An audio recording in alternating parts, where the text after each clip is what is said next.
he wants to show he's still a great chess player. Aha, and we see the game is starting now. Esipenko against Nepomniachtchi. We have to mention one more thing else, because there is something called a fighting chess index. And Jan Nepomniachtchi, after yesterday, he was on top of that table. Correct. So there are different algorithms that goes into the research of the fighting chess index.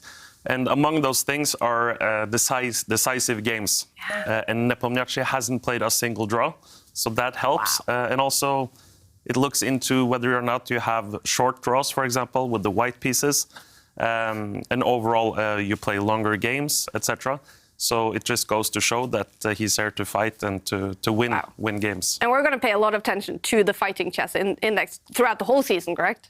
Correct. So at the end of the season, we'll hand out some prizes to the most fighting players on the tour. So that's exciting. Wow. And it's looking good for Jan Nepomniachtchi. The game against Esipenko just started. David, will we see some fighting chess in this game? I'm pretty sure we will see some fighting chess. As Yevgeny mentioned, these guys, a lot of respect between each other, but they are rivals, first and foremost. And it's the Italian game. It's still early days, but we've seen things open up. It's not the traditional way that we see players handle this type of position. We've seen a pawn exchange in the center already. Dark-squared bishops have left the board, and now knights leaving the board as well. Lots of exchanges, but still a lot of life left in the position. The pawn structure is imbalanced, and it's also going to be very difficult for black's king to castle. If you look at white's light-squared bishop, it cuts across towards the king's side. And yeah, this one, I have a feeling that we'll see some fireworks later on. What do you think, Yevgeny?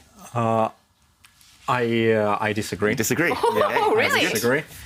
It looks like both players still in book. It was Italian a4, a5, recently analyzed with the exchange of the bishops on e3, more or less popular direction if you follow some live book things. Yeah, I think very soon the bishop's going to be traded, and it will be a more or less simple position, which is objectively in favor of Andrey Esipenko. Because he likes to play more technical stuff, and yeah. Okay. So we will see possibly some more exchanges and the game fizzle out slightly. But Esipenko now has to accept that the queens are going to come off the board. Jan deciding, okay, if the black king can't castle, then maybe the safest approach is to exchange the queens. What do you think? Is he going to take that queen now? Is he going to just leave it? Maybe White can just maintain the tension for a while. Yeah, I believe he would deliver the knight on c5. He was a bit faster than me to do it. Potentially black already leaves the king in the center. So I predict that at some point black will change on c3, then we'll keep the pawn on b6, and the bishop's going to be traded on e6.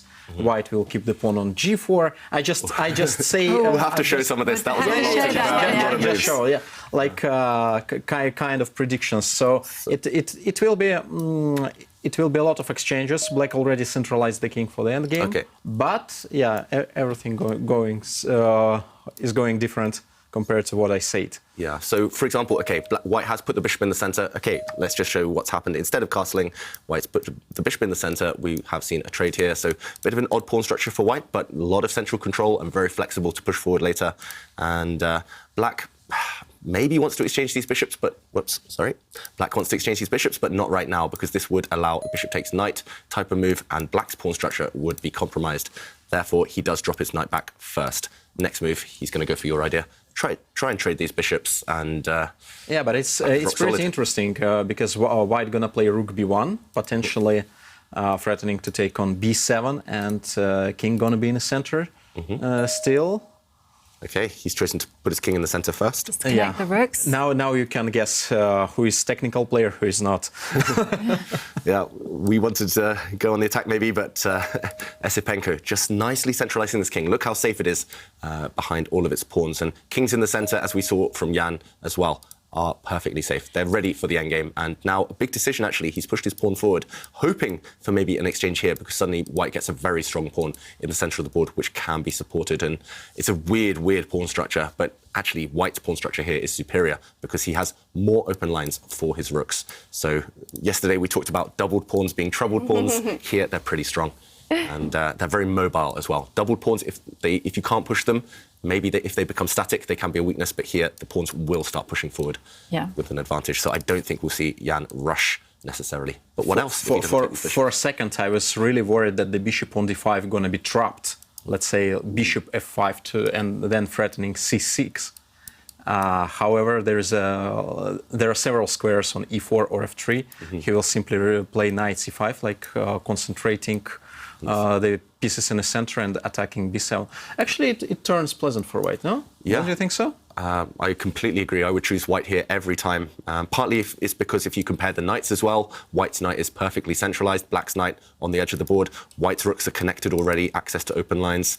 Somehow maybe it was just my chess education, but I love these types of double pawns when I was young, just because it gives you some dynamic play, even in the endgame. And okay, Jan choosing to answer not by trading bishops, but by pushing his pawn forward. And now this knight is probably going to jump to the square. You mentioned... Unfortunately not, because the game turns really concrete. Knight c5, losing the pawn maybe, because of the king's run. Yeah, I missed this one. The king would move forward and actually a double attack. So very sneaky from Jan Nepomniachtchi here. Yeah, this would be a bit of a blunder here, because this pawn, notice how it's defended by black's passive knight. So maybe the knight has to go back in another direction, for example, stepping back this way. And the game would go on. White's bishop can trade itself off at some point, but it also can step back. Lots of tension. Just don't put the knight on c3, please, David, because in case of c6, there are no squares for this knight, potentially. Okay, but c6 is a big strategic concession, Yevgeny. True, I would just drop back and I have a huge advantage now. Look at this pawn. I don't know. I would put it back here every time. Okay. I don't know. We'll see. Just different understanding of several factors between grandmasters. So therefore, even we are grandmasters, we play different chess. Yes, agreed. Which way would you go back then? This way? Yeah, I think G3. I think G3. Yeah, from but my side. Then I could argue I'll put the pawn on this square, and then your knight is dominated, and maybe you have to come round back where I wanted to go. True, but I was hoping that knight on G3 will put some extra pressure in case of E4 and gaining some tempos. Yeah, but you are right. You are right. Okay, let's go back to the players right now. Really tense position. Okay, I was going to say we should have a bet. Is he going to go back my way with the knight, your way with the knight? He chooses a third option, a different square, and wow. This is why Esipenko, as you mentioned, regarded as a great strategic player. He's brought his knight to one side, and that forced black to step back with the bishop, didn't want to initiate a trade on white's terms, and now pushing forward with the pawn, gaining even more space. Okay, really interesting move. And now rook lifts. We expect them in middle games, but not necessarily once the queens are off the board. Black's rook now on the 6th rank, trying to swing across. And interesting move. I'm not necessarily sure that the black rook has anywhere great to go later, but at least he's going to activate a piece. Potentially pawn on G2 is hanging, so Esipenko has to decide what to do with the knight. Maybe he want to attack the pawn on E5. Yeah. I think he's found a better circuit than both of us suggested. And much faster. You know, this is about the type of position. It really fits Esipenko. So he can make plenty of moves by hand here, and he's out of the most dangerous side of Jan's chess when Jan is rolling on Esipenko, because Andrey doesn't like to defend kind of tricky positions. So at the same time, he's pressing. I feel he's pressing, and I also feel that black rooks are uncoordinated. And it's not easy to play. Now, Oskil checked the head-to-head stats between these two players, being both of them Russian, and I think he only found one classical game between them. So are these two not sort of in the same like training group in Russia at all? They don't sort of play that much together? They're both national team members, and Russian team has the training camps time to time. But you never know who are from the players following the camps, coming to the camps. It's from camp to camp, different number of players, because we have like 100 grandmasters there. And 2700 rating is not a guarantee being a Russian team member. Wow. So I believe they know each other, and of course they play time to time, but we never know how many games it was. So yeah, in official games, very few. And look at that, the bar likes it for Esipenko right now. Yeah, so Jan bringing his bishop back to where it came from a couple of moves ago. He's really trying to insist on this bishop exchange. But I don't think Esipenko necessarily wants to capture that bishop. Maybe he would back it up by a pawn. That's risky, because there's some chance of white's bishop being trapped in the center of the board. But if he can get away with it... Yeah. possibly he wants to go for that. I like that maximalist approach, right? Because, you know, whilst the bishops are staring off against each other, the light square bishop is relatively safe. And I agree. I think the knight sitting there on f3 is on a wonderful circuit, eyeing up the unsupported pawn on e5. And, well, he supported it with a pawn, but not the way I was thinking. I was actually thinking that would be the c pawn. But, OK, it was a central pawn. Maybe this is stronger. Yeah, I was trying to weigh up the pros and cons of both moves, and I couldn't find a downside to this one. Yeah, white bishop also will never get trapped anymore because it does have an escape route if the black bishop moves. So maybe this pawn makes sense. He's also trying to fix black central pawn. It is double threat as well, because you are not only threatening to grab the pawn on e5, but you threaten to change the bishops and grab on f5, leaving the isolated pawn on e5. So by e4, he's attacking both pawns in the center, and at the same time opening the e-file for the rook, and kind of pointing out that there is no consolidation between the black's pieces. Yeah, very, very clever move. And if we do see an exchange here, suddenly these white pawns become monsters, right? They can be supported. Actually, there's two sets of doubled pawns here, but more importantly, black's pawns are weak, and this would just be fantastic, I think, for white. So I'm struggling to find a move here, I must admit. As you mentioned, Yevgeny, like, how do you defend both of these pawns at the same time without making the concession, without playing a move you don't really want to play with bishop takes bishop? I don't see it yet. Maybe king goes to f6, but at the same time, it doesn't help, basically, because you can trade the bishops on e6, or you can slowly develop the rook on f1, like potentially threatening to open the file. Still, like king's move is under all the potential discovered threats, and it's not improving the position of other pieces. Yeah. And this is why it's so nice to be a spectator. You feel none of the stress and the emotion. And talking about spectators, I do have to share with you some selfies. They're great fun. And Mr. Dodgy showed us a selfie, which is how he enjoys every game of the Champions Chess Tour. Look at him. He's outside. Landscape mode? Check. Excellent air quality in the ice cold? Absolutely. And then Obi-Man-Wa it's kicking off in Glasgow. King's paw to e4. Nice move. Look at that. Cute little animals there. It's a cute puppy and a little Highland cow. And then finally, Journey to FM says, just turning 4. Wait, was that a cow? It was a cow. It was a little. It was a Why did soft toy. There was a cow playing chess inside. Well, it was a soft toy. That's a first for me. Yeah. And it was a Highland cow. So it's like a lot of hair. Oh, that's a very British thing, right? Scottish. Highland. Scottish on the Highland. Yeah, on the Highland, yeah. And Wow. Yeah. That's a first for me. I don't know about you guys, if you've seen cows play chess inside before. Only in my dreams. Very nice. Usually there are a lot of tweets with dogs, with some other animals. Even cats play chess, but cows? Cows? Well, yeah, enjoy. Enjoy the sight. I'm glad that Obi-Man-Wa actually managed to shock us all here in the studio. Yeah. And also not forgetting Journey to FM. He says, just turning 4 and already a huge Magnus fan. So we love receiving your selfies. And remember, you can tweet us your questions or anything and your pictures in landscape mode using the hashtag ChessChamps. And the crazier the animal, the better. Yes. So now we have a small kind of cow, Highland cow. What else can you bring to the table? Okay, Challenge accepted for all of you. Meanwhile, a couple of moves, white bringing the rook across, just trying to maybe open up a file for it. And that caused Nepomniachtchi to lock down the center and advance a pawn. So black has lost a lot of flexibility, but black does have a pawn majority long-term on this right side of the board. So something to hope for long-term for Nepomniachtchi. But Esipenko trying to get his pawns rolling in the center. And, OK, the bishops have come off. I'm slightly surprised that he rushed with that bishop exchange. I thought maybe at least white could just bring the bishop back and allow the trade to happen on his terms. But I believe he simply sees the d4 move. Yeah. But maybe there is a kind of trick for Jan, to play. Sorry. Yeah. Yeah, there is the pin on d-file and the pawn on c5 is hanging. So maybe this is the trick Jan hopes to survive with. Otherwise, the rook on a6 is fully outplayed.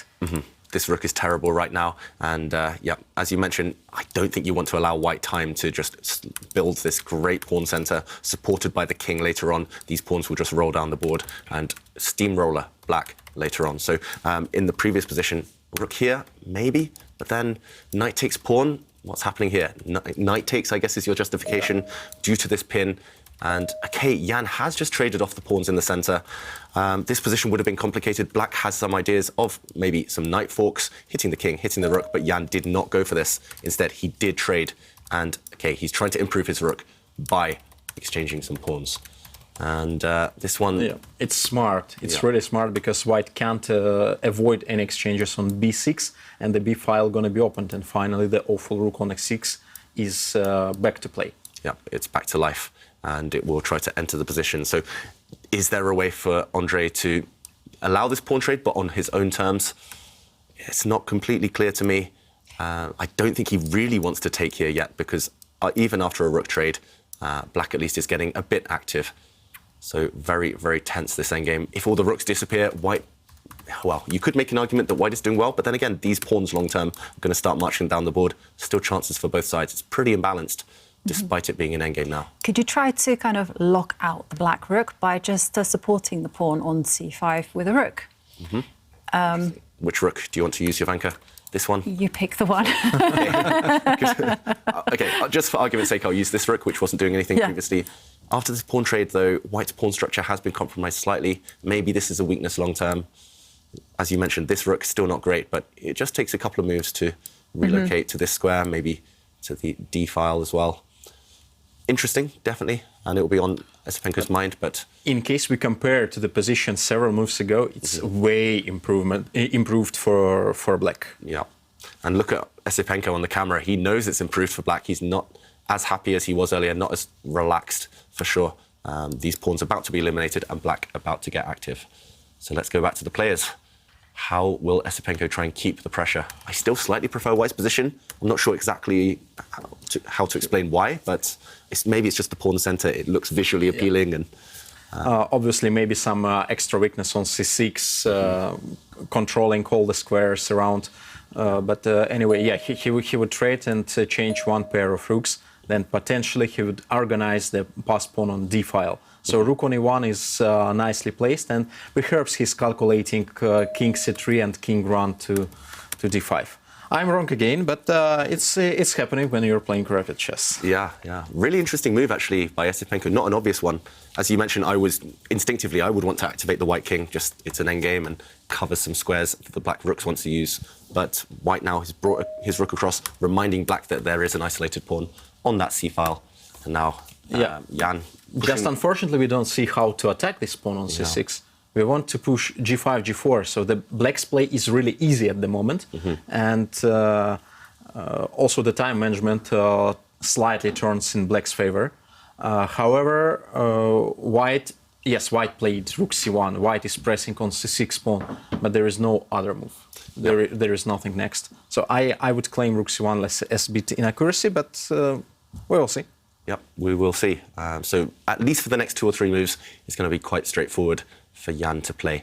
And also, I've just noticed the clock times. He's still got 13 minutes. That's impressive clock handling. At this point in the game, I would be down to 1 or 2 minutes, and I would be panicking, trying to keep control of the position. But yeah, both players handling the clock very well. Jan is known, right, to be maybe one of the speediest players in the world. Yeah. When he's in the flow, he's a joy to behold. But yeah, maybe he's just adopting the Lev-on-Aronian strategy as well, which paid off so well. Just playing instantly and putting the opponents under pressure in more ways than one. Yeah, but from opposite perspective, it's not very difficult for Andrey to play this position with 8 minutes a clock. It's pretty a lot. He simply needs to decide what is the plan, what he's gonna do. If, let's say, some jumps forward works like knight e5, or he wants simply to control the side by playing h3, a little bit stopping the pawn and changing potential weakness. So he needs to spend 1-2 minutes to create the plan and then to follow this plan. I believe like plenty of moves would come pretty fast afterwards. But every move does have its consequences. And yeah, it looks great to step the king forward 1 square, but suddenly there's checks on the board, or maybe the rook can come down to the second row just at the right time. Yeah, so plenty of options here for Jan Nepomniachtchi. I do like this move by Esipenko. I just want to get that king as active as possible. If the rooks come off, that's going to be very useful. But, as you mentioned, Ivanka, it's becoming quite concrete. And what do we think? What would be first instinct for black? Yeah, the first instinct, of course, is to push g4, but it doesn't work since it's like double fork, double threat after knight e5 for both sides. Yeah, hitting this pawn, and just to mention the other threat, hitting this pawn as well, but also the more deadly one, jumping to this square with a check. For example, if you protect this pawn, that's a fork. What do you think about the knight's endgame in case I would try to trade the rooks by rook b3? If I give you the check, clearly offering to play rook c3 back, otherwise there is no sense of king d3 move, and rook takes c3, king takes c3. Yeah. Who is faster? Which side is faster? White or black? Or black? G4, then knight e5 still, yeah? Yeah, still a problem, but maybe you just don't rush with g4. Maybe you can just push your h-pawn and advance as a team. Yeah, maybe, I mean, there's still so much to calculate here. You can still jump forward with the white knight, hitting this pawn. For example, if the pawn marches forward now, there's still a check, there's still a double attack. Hitting this king, hitting the pawn. There's so much to work out. Knight endgames are tricky. I mean, they're so hard to master. And right now, this is what's going on in Jan Nepomniachtchi's mind. Does he want to check and maybe allow a trade of rooks? I mean, you have to allow the trade of rooks pretty much if white does block in this fashion, because this pawn is still under fire as well. So it's not completely clear. I would be very tempted to just push this pawn. It just looks like a useful move. But then you do have to answer the question, what will be happening if white starts pushing now in the center and creating a passed pawn of his own? Or also knight e5, anyway, because there is the fork on this own we should never forget about. Yeah, still same idea, hitting this pawn, but also, more importantly, this check. So yeah, right now, maybe this is actually a bit of a threat, and it's not clear how black can deal with this. It does look very, very slow to step back with the king. It just looks like that's inviting white to start pushing forward. And yeah, key moment for Jan, and he's thinking at this critical moment. He's using his time wisely, it feels like. Yeah. And yeah, I must admit, I don't. Okay, so the complications have been initiated. He pushes forward with his pawn, and now the big question is, well, the white knight will jump into the middle of the board, and we're going to see this ending, this knight ending. And so how is this going to work out? It's incredibly complicated. Look, the bar, it's just, it can't decide, really. Yeah, I don't think we can decide. This is so hard to evaluate. White now is most likely, well, actually pretty much definitely just going to block this check, and we'll see the rooks get exchanged. And maybe white will win a pawn, this guy attacked, but at the same time. But maybe simply king g5 and the king's run. If you take the pawn on c6, it's f3 and pass pawn, having the spot for the king on f4. Yeah, so for example, if there's a trade, if white's king tries to come across to the rescue, then the black king might step in as well. And these two look impressive, but it's hard to push them. Actually, it's very surprising to see Andrey so excited, I would say. He's changing the position every second and going more and more down in time. So, yeah, changing the position physically as well, right? Yeah. Just being very emotive. And I don't really know why he's thinking now. What are the other options? You have to block with the rook. If you step forward with the king, there's a nasty check here, and all of your pawns drop off. And yeah, you can't really step back because this pawn is hanging as well in the center to black's knight. But don't we miss kind of trick from the Jan's side after the rook's trade on c3? Maybe there is c5? Okay. Some intermediate move using the hanging knight on f5. Then you have knight. Check. Yeah, I move my king. Okay, which way? This way? E7, I believe, okay. yeah. Back. And yeah, and simply pawn in game. Perhaps it's lost, yeah, with f3 because white king goes to control f1 square. Yeah, but in case I'm not playing f3 at once, how do you advance the pawns? Let's say I play king e6, or I roll the h pawn first. Yeah, it feels like maybe this is the trick. I felt that there is the trick. Look at this move that's just happened on the board. Let's backtrack to the game position. Yeah, we both missed this. We all missed this. Now black gave a nasty check with the knight hitting the king, and the king had to move because after pawn takes knight, we would have seen a rook trade, and black now is for sure winning this king and pawn endgame. The black king, much more active than white's king, and these pawns are going to win the day. So, yeah, wow, what a move by Jan Nepomniachtchi. He gave a check, white had to move the king out of the way, but after a trade here, knight takes pawn, and suddenly Jan is the one, as black, who's a pawn up temporarily and probably doing quite well This is why now we understand why Esipenko reacted, leant back in his chair, head in his hands.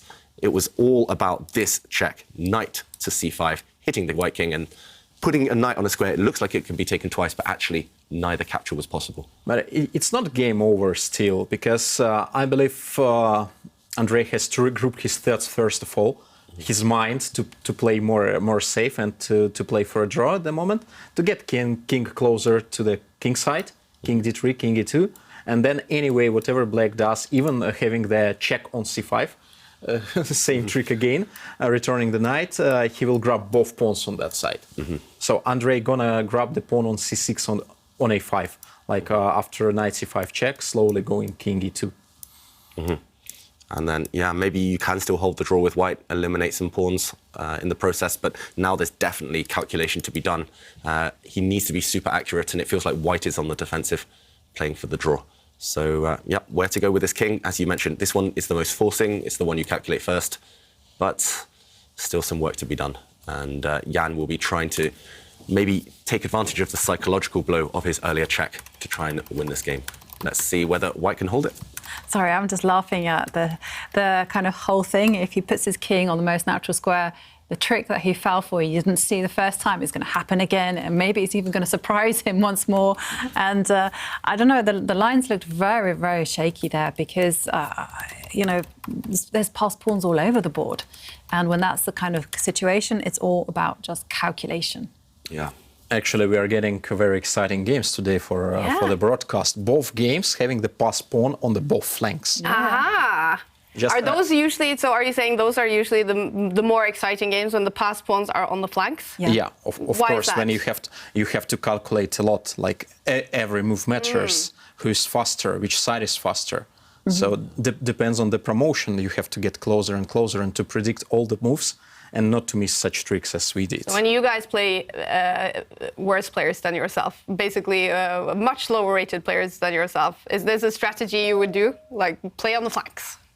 Sometimes. Yeah? Sometimes. I mean, pass pawns are just harder to stop on the flanks. And when it comes to a race, it's who's better at calculation, simply. So, yeah. There is the famous Chinese book by Sun Tzu. Okay. It calls The Art of War, one of the most famous books ever, where he compares the war actually to the chess game. And one of the rules he says that if you're attacking on the flank, your opponent or you have to use the center for counterattack. If you're playing in a center, try to regroup and go from both sides then. Really? So I think every chess player has to read that book by Sun Tzu. Yeah, it's enlightening, but it's confusing at the same time, right? Those types of rules, trying to follow them. Meanwhile, talking of pawn races, white has got a pawn back now, but look at those three black pawns racing down the board together. Oof, I would be terrified here, I must admit. The white king, is it quick enough to get back in time now?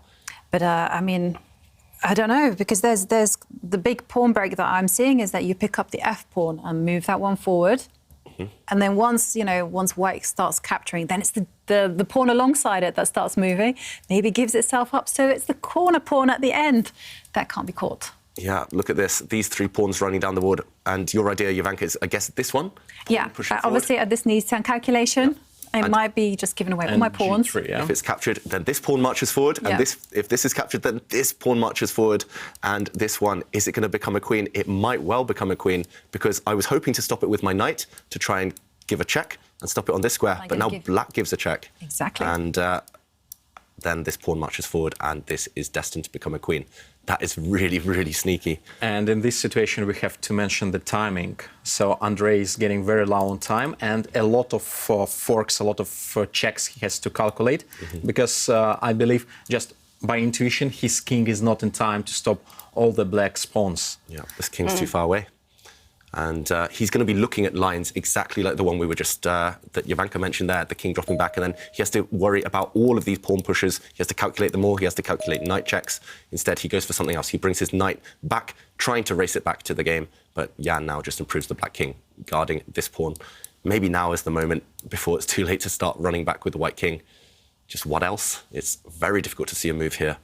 other than trying to run back with the king now. Honestly, I'm extremely surprised with the bar. It's showing white's advantage, slight advantage. When black is rolling and pawns are more advanced, there is no pawn advantage for the white side. King is more active, so extremely surprised. Maybe there are again some hidden tricks, but from the human-wise, especially human's perspective, especially when you have 2 minutes on the clock, you are extremely scared here that the pawn will simply cross your. So you think the bar should be further? All the way opposites. Kind of, yeah, on the Opposite. So other side, you think it should be on Andrey's side? significantly on the black side. On the black side? Yeah. Yeah. Okay, More now and I more. get it. Yeah, More and more, yeah. Should be, I think, Yeah, it's surprising. all the way. Yeah, it should be either very far in black's favour or just in the middle with a draw. Yeah. Nothing in between, really. But yeah, maybe it's the evaluation bar just showing that with best play, white can hold it, but black still has the advantage for now. And OK, white trying to push a pawn, that's very risky because now black is simply going to go and pick up And some of these there he pawns. goes. Thank you. He listens to you. Yeah, and one general rule is that you don't really want to touch pawns on the side you're weaker in general, but especially in knight endgames. He's actually, with this pawn trade, he's given black a passed pawn for free. So, and not just that, but white's remaining pawn on this side is going to drop off. Black's going to have 2 pawns racing. Knights are notoriously bad at stopping the flank pawns as well, the corner pawns. They can only stop it from one side. So it's uphill struggle now. It looks winning for black. Yeah, and I don't like the place where Esipenko's put his king, because it just means when the white knight tries to step back, the black knight can come out of its corner and give a check to the white king. Yeah, quite possibly. Also, if white's knight steps back, I think the black king can enter the action. I think there's time. Yep. And yeah, black keeps all the pawns protected.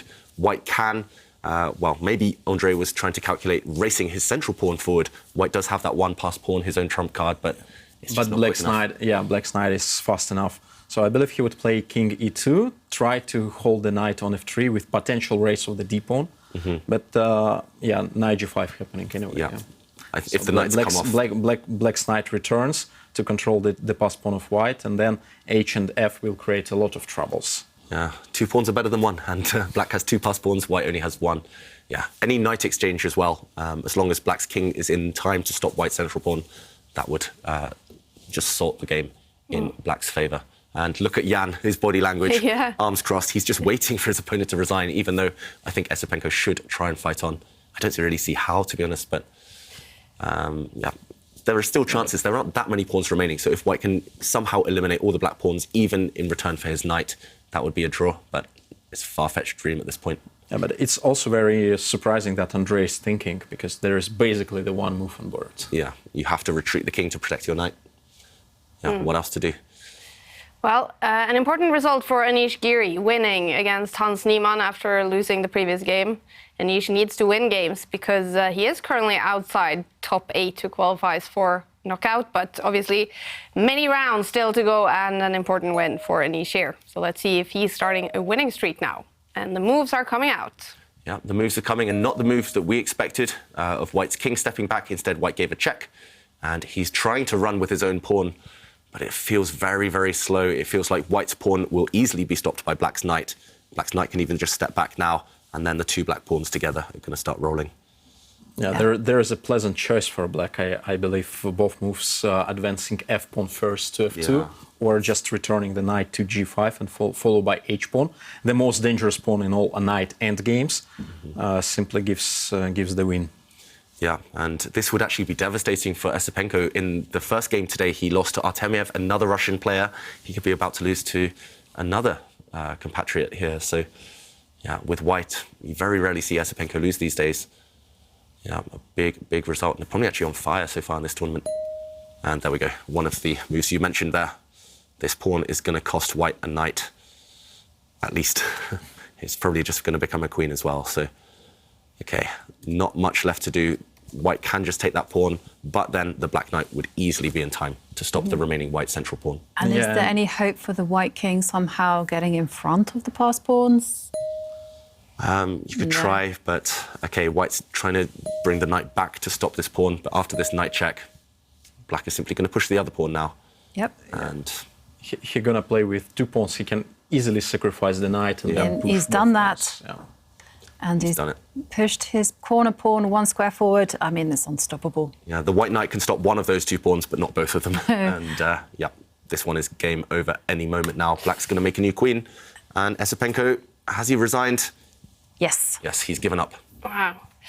So, Jan Nepomniachtchi, the winner of this prestigious all-Russian encounter between the rising star and